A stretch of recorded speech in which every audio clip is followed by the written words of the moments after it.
Мать и отец сказали мне, что для них было бы предпочтительней, если бы я убил себя, чем покинул свидетелей Иеговы.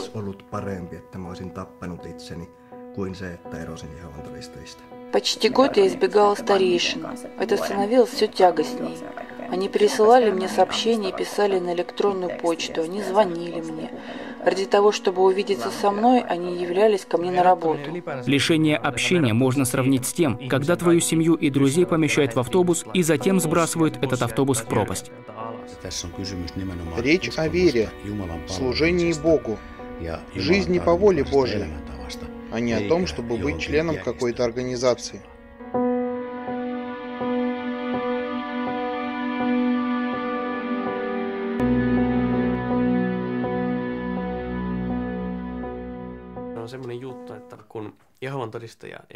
Избегать – это значит, что когда свидетель Иеговы уходит или исключается из организации, с данным лицом действующие свидетели больше не могут иметь ничего общего. И не имеет значения, это ваш собственный сын или дочь, ваша мать или родные брат с сестрой. Вы не можете даже поздороваться с таким лицом при встрече на улице.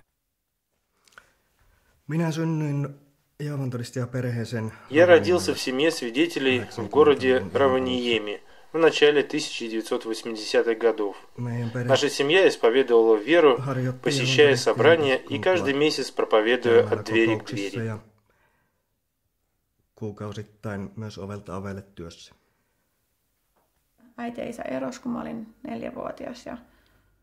Мои родители развелись, когда мне было 4 года, и я осталась со своим отцом, который не являлся свидетелем. До средней школы я жила обычной жизнью, справляла Рождество и дни рождения. Но каждый раз, когда я приезжала к матери, она брала меня на их собрания, читала мне Библию и другие публикации, предназначенные для детей.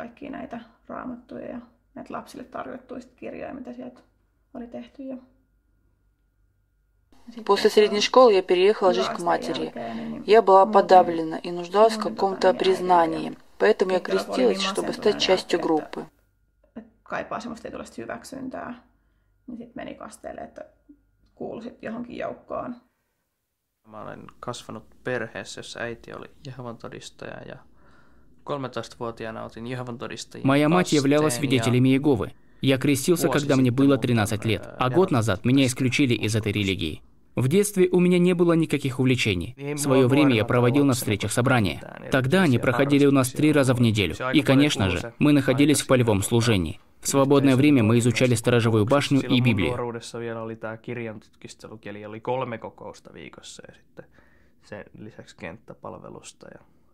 Vapaa-ajalla tapahtuvaa vartijatornin tutkimista ja raamatun lukemista. С раннего детства я занималась танцами. Я старалась продолжать это занятие, но стоило мне сказать кому-то о своем хобби, как я видела на их лицах неодобрение. Они хотели, чтобы я проповедовала от двери к двери или просто проводила время с другими свидетелями. Поэтому я бросила танцы. Näkisi niin kuin Jehovan todistajien ystäviä mieluummin ja jotain tuommoista, niin se jäi sitten loppujen lopuksi pois. Sitten mä rupesin seurustelemaan ja мы начали встречаться, но это было крайне сложно. Мы не могли проводить время наедине друг с другом, и на нас оказывалось давление, чтобы мы поженились. Мы поженились через 1,5 года, но на самом деле я не знала этого человека. Мы были женаты 3 года. Это было нелегко, мы были слишком разными.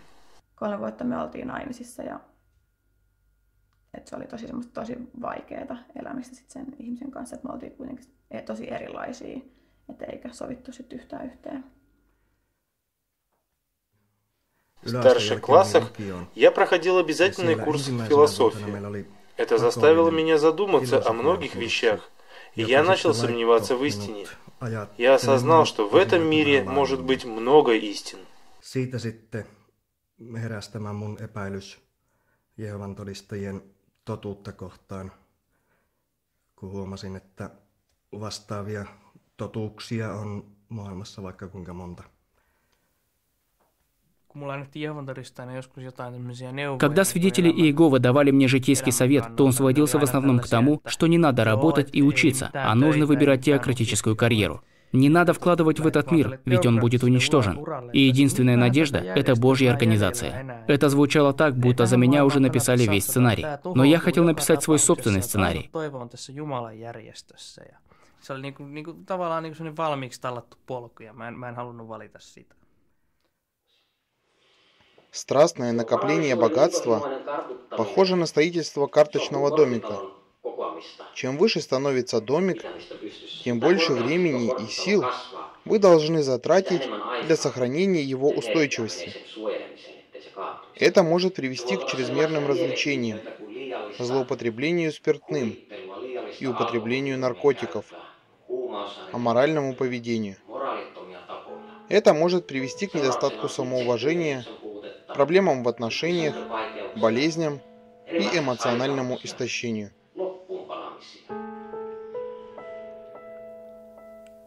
Aika monesti sen viimeisen vuoden aikana harkitsin vakavasti tappavani itseni.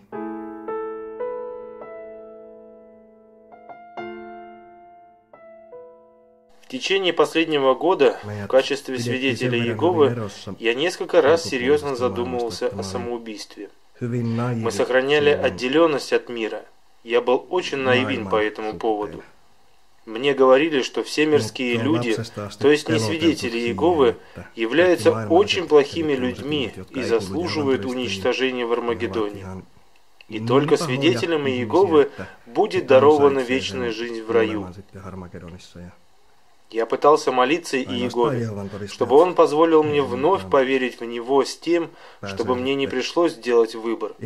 Я знал, что если уйду от свидетелей Иеговы, я потеряю всех родственников, включая ближайших членов семьи.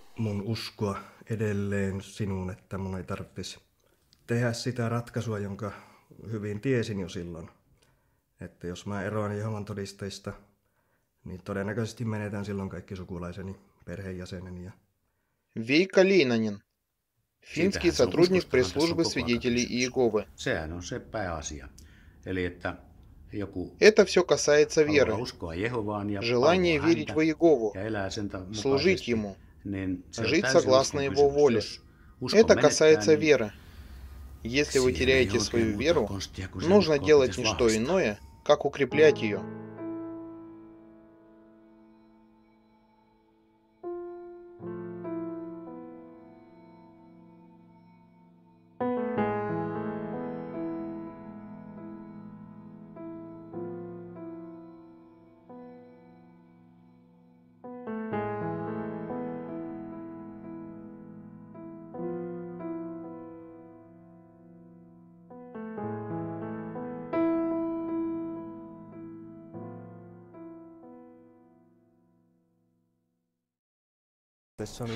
Me tultiin joka juhannus tänne siihen isoon piirikonventtiin. Ympäri Pohjois-Suomea kokoonnuttiin tänne, eli täällä oli silloin, olisiko 4-6 tuhanteen henkiä ollut vuosittain. Когда я еще был свидетелем Иеговы, каждый раз в середине лета я приходил сюда на большой областной конгресс. Здесь собирались люди со всей Северной Финляндии. Нас было от 4 до 6 тысяч человек. Когда я участвовал в конгрессах, все казалось мне таким естественным. Но сейчас, наблюдая за конгрессом 10 лет спустя, мое представление о нем изменилось. Тысячи людей делают одно и то же одновременно. Выступающий говорит: «Посмотрите программу Конгресса». Начинается жуткий шелест. Каждый хватает программку и начинает вглядываться в нее. Это выглядит так нелепо. Jokainen kaivaa sen lapun siihen eteen ja alkaa katsoa sitä. Se jotenkin tuli semmoinen absurdi olotila siinä.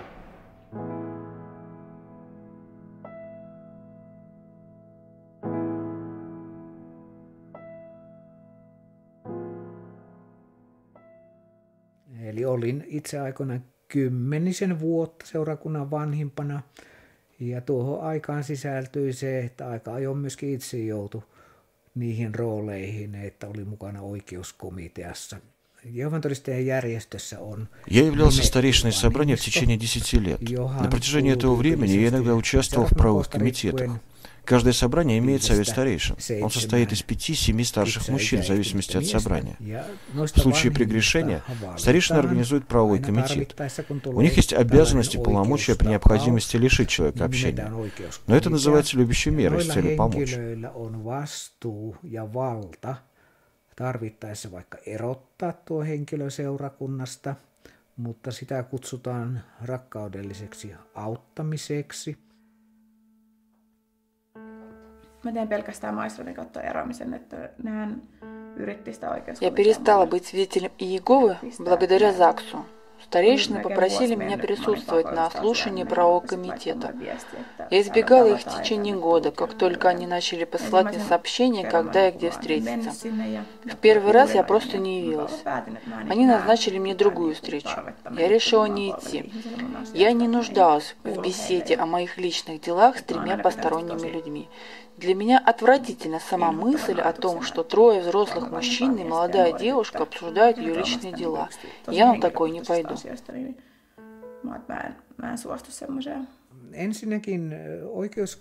Члены правовых комитетов – дилетанты. Они не научены рассматривать разнообразные судебные вопросы. Мы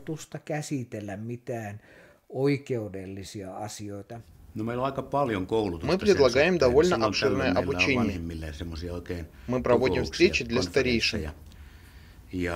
Каждые пару лет у нас проходит обучение, где старейшин учат применять библейские принципы для помощи в разрешении проблем человеческих взаимоотношений. Сегодня люди имеют немало проблем со здоровьем и, к сожалению, немало проблем с психическим здоровьем, как в Финляндии, так и за рубежом. Старейшин обучают, как применять библейские принципы, чтобы помогать людям с подобного своего рода проблемами.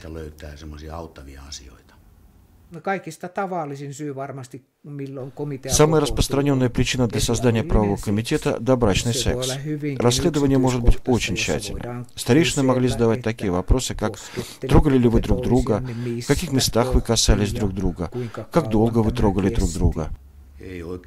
Правовой комитет не является обычным судом.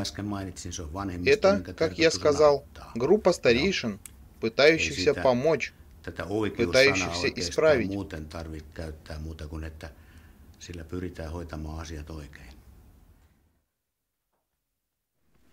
Mä olin ehkä vähän turhankin avoimesti joissain tilanteissa niin arvostellut tätä Jehovan todistajuutta niin elämäntapana kuin sitten tätä itse oppiakin. Siinä sitten 5 vuoden aikana useamman kerrankin niin vanhimmat tuli mun kotiin ja sitten kyseli kaikkea multa, että haluatko varmasti jatkaa nyt Jehovan todistajana, oletko nyt hengellisesti ihan oikealla urilla ja tämmöistä. Jossain vaiheessa mä kyllästyin kokonaan siihen hommaan sit siellä mun kotiseurakunnassa. Я открыто критиковал нормы и образ жизни свидетелей Иеговы, равно как и истину. Старейшины приходили ко мне домой несколько раз в течение 6 месяцев. Они спрашивали меня, желаю ли я все еще оставаться свидетелем Иеговы. Меня все это очень раздражает. Я переехал в Вантаа с другим свидетелем и поменял собрание. Я долго не посещал новые собрания. Через несколько недель они прислали папку, полную информации о моих неправильных взглядах и настрое. Затем в один из дней раздался звонок в дверь. Один из старейшин моего нового собрания вызвал меня на слушание правового комитета. Я забыл прийти на слушание. Через полчаса они были у моей двери. Мы проговорили 10-15 минут. Затем они собрали свои портфели и ушли. Через 5 минут они вернулись сказать, что я лишен общения и отлучен от свидетелей Иеговы. Olin unohtanut sen ajan, milloin se oli. Mutta ne tuli kyllä sitten noin puolen tunnin päästä siitä, kun sen olisi pitänyt olla, niin mun kotiovelle sitten. Ja no, ei ne siinä kauan sitten jäänyt mua kuuntelemaan. Siinä varmaan juteltiin semmoinen 10, korkeintaan 15 minuuttia ja sitten ne pakkas salkkunsa siitä ja lähti. Ja sitten 5 minuutin kuluttua tuli puheenjohtaja sitten uudestaan oven taakse ja sanoi, että sinut on erotettu Jehovan todistajista. No meillä on siinä raamatullinen ohje. Se on ihan raamatullinen menettely, tämä erottaminen. Ja erottamisen tarkoitus on niin kuin auttaa tätä Лишение erotettua общения henkilöä. является библейской процедурой. Цель лишения общения – помочь человеку прийти в себя и вернуться. Это также защищает собрание от небиблейского влияния, лишенного общения человека. Лишение общения основано на 1 Коринфянам, главе 5. В своем письме я писал вам, чтобы вы больше не общались с блудниками, но не вообще с блудниками этого мира, или с жадными, или с вымогателями, или с идолопоклонниками. Иначе вам пришлось бы выйти из мира. Но теперь я пишу вам, чтобы вы больше не общались ни с кем, кто, называя себя братом, является блудником, или жадным, или идолопоклонником, или злословящим других, или пьяницей, или вымогателем, и даже не ели с таким человеком. Мне ли судить внешних? Не внутренних ли вы судите, тогда как внешних судит Бог? Удалите от себя злого.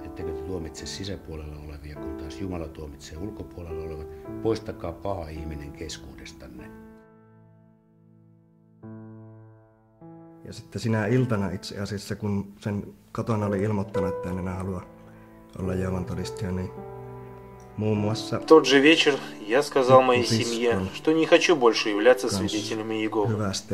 Мы попрощались с младшей сестрой, зная, что не сможем больше поддерживать отношения. Я не видел своего отца и родных 13 лет, кроме как мельком на улице. En ole tosiaan nähnyt isäni tai sisaruksiani juuri ollenkaan, muuta kuin ihan vilaukselta jossain kaupungilla. Kun mä erosin sieltä, niin mä laitoin viestiä mun pikkusiskolle, että onko mä edelleen kutsuttu niin kuin valmistujaisiin.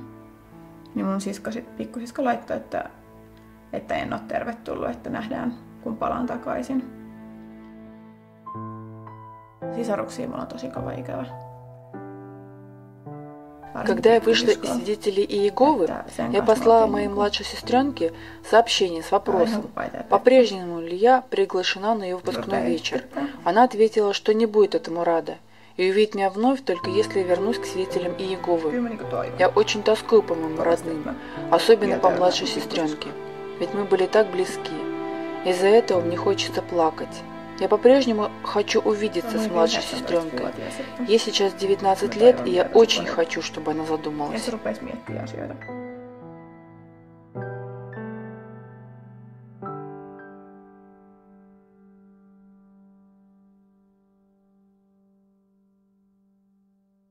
No tuli se nyt aika puun takaa silleen, kun mä olin kuitenkin suunnitellut, että mä niin livun silleen niin hirveän niin hallitusti ja hitaasti sieltä ulos, että ei semmoista niin kerralla kylmään veteen hyppäämistä. Ja olihan se nyt silleen, että totta kai mun piti muuttaa pois sen siitä kämpästä. Это был настоящий шок. Я собирался уходить постепенно, а не прыгать в омут с головой. Мне пришлось ехать, поскольку мой сосед по комнате являлся свидетелем. Мне дали неделю, чтобы собрать вещи. В один день я был лишен общения. У меня было 168 друзей на Фейсбуке. Через 2 недели их осталось только 52. Я сразу же потерял многих людей.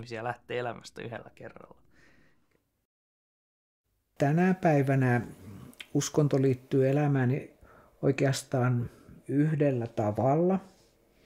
В настоящее время религия является частью моей жизни только благодаря работе в службе поддержки жертв религии здесь, в Северной Финляндии. В 90-е годы в Финляндии религиозными группами подписан документ, называемый «Этические нормы религиозных общин». Если бы придерживались этих норм, мы бы не нуждались в таком количестве служб поддержки, как это. Ja jos se toteutuisi tai jos sinne allekirjoitettuja sitoumuksia noudatettaisiin, niin minä luulen, että tällaisia ryhmiä tarvittaisiin paljon vähemmän. Эти принципы соблюдаются. Вы можете покинуть свидетелей Иеговы, не ставя никого в известность. Мы предлагаем возможность поговорить. Это обязанность старейшин – помочь. Я помню, когда мы составляли эти нормы, мы обсуждали, насколько вероятно покинуть свидетелей Иеговы без каких-либо переговоров. Mä sanon vanhimmille, että mä oon hyvin masentunut ja että Я сказала старейшинам, что подавлена и не могу заниматься этими вопросами в данный момент своей жизни. Я сказала, что плохо себя чувствую и не в состоянии начать разбираться во всем этом. Они присылали мне гнетущие сообщения и преследовали меня.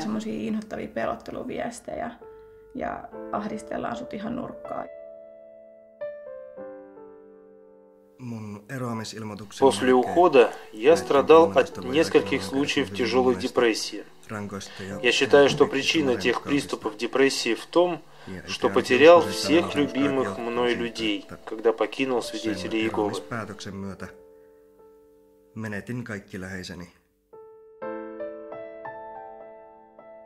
Ei siihen ole minkäänlaista syytä semmoiseen niin sanottuun vastuunkantamiseen, kun Raamatun periaatteita, jotka ovat niin hyödyllisiä. Я не думаю, что мы ответственны за это. Мы следуем библейским принципам, которые ценны и полезны.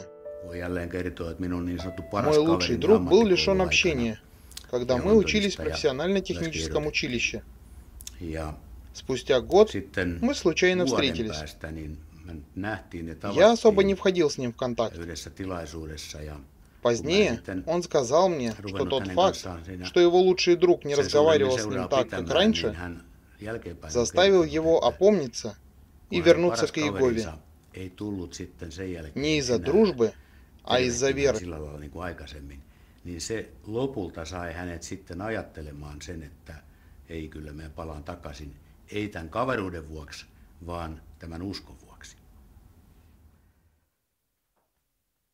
Если свидетель Иеговы испытывает депрессию, единственный приемлемый совет для него – больше изучать Библию, сторожевую башню, делать больше в полевом служении.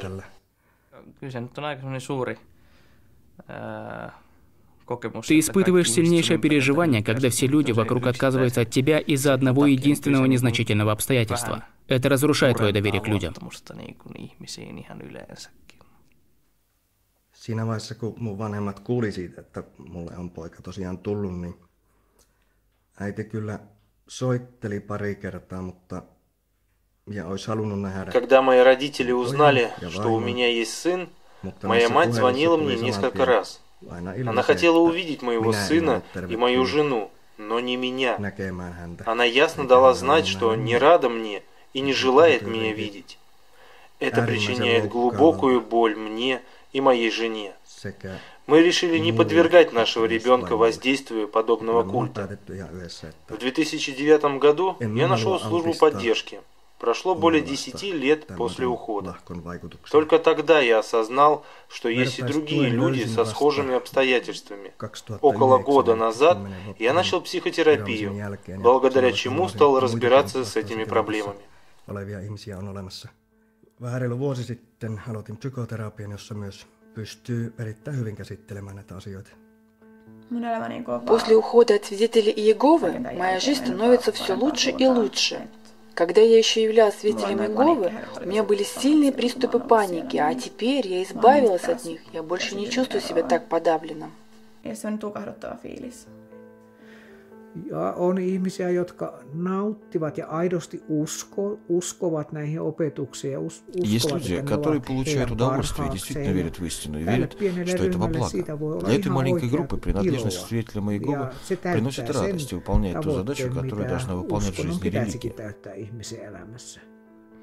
Mutta ei se niinku mitään uniikkia ole, että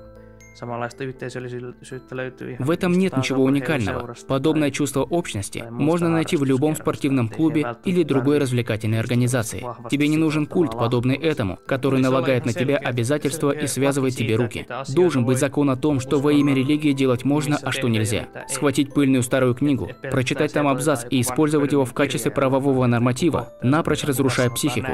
Это неправильно. Но сегодня ты все еще можешь встретить это в Финляндии. Psyyke ihan täysin, niin eihän se nyt käy. Mutta niin voi nykypäivän Suomessa tehdä. Mutta se, että asioita nostetaan julkisesti keskusteluun Донести эти факты, включая темные стороны, с помощью публичного обсуждения, один из лучших способов, один из немногих методов попытаться повлиять на них.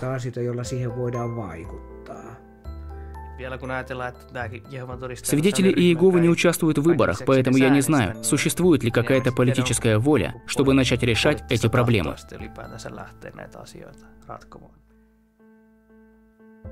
Mä oon miettinyt, että mä haluan sitten asettua jonnekin semmoiseen mieluiseen paikkaan asumaan ja olisi ihana perustaa oma yritys ja omistautua sitten silleen. Я хотела бы где-то обосноваться, чтобы начать свое собственное дело и посвятить этому свою жизнь.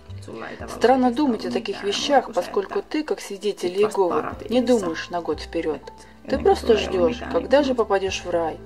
Все там, в раю. Это так прекрасно иметь возможность планировать свою собственную жизнь сейчас. Ajatusta vaan, että sitten joskus paratiisissa ehkä. On tosi ihana ajatella silleen, että nyt voi suunnitella sitä omaa elämää.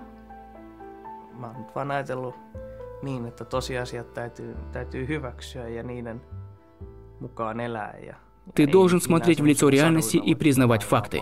Ты не можешь убежать из этого мира в какие-то волшебные сказки. И я не думаю, что тебе это нужно. У нас есть все, что необходимо, чтобы жить счастливой жизнью уже сегодня. Нам не нужен рай. Nykyään mulla on rakas vaimo ja oma pieni poika. Сейчас у меня есть любимая жена и мой собственный маленький сын. Когда родился мой сын, я почувствовал нечто такое, чего никогда не чувствовал раньше. По крайней мере, сейчас я уверен, что независимо от того, что бы мой ребенок ни сделал, когда вырастет, я никогда бы не смог отказаться от него.